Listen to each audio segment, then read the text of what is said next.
И така, здравейте хора, аз съм Кристиян БГ.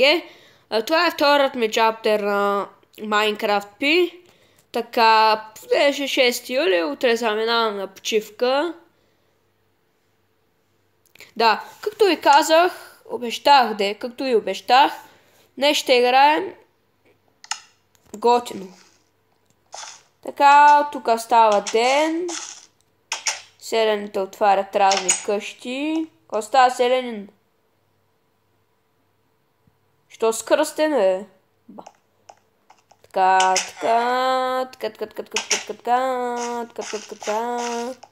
Така. Както ви обещах, щяхме да ходиме на пещера. What the fuck? Защо героят ми е Алекс? Момент. Само да си сменя героя. Скин... Аз мога и тук да си ги сменя. Ще съм си с...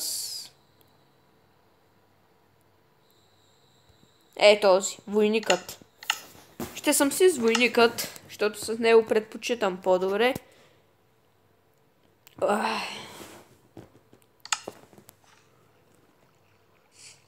Ето ни отново. Джун 2017. Това когато бяхме, нали, 17 юни, аз тогава играх на Майнкрафт и тогава бях го сложил тази табела.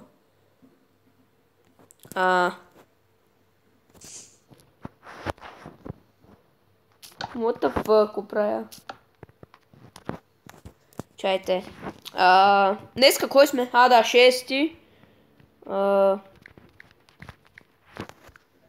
6 юли, да. 6 юли. Така, тук някой е посял... такова, как се каже. Семенца, някой е посял семена.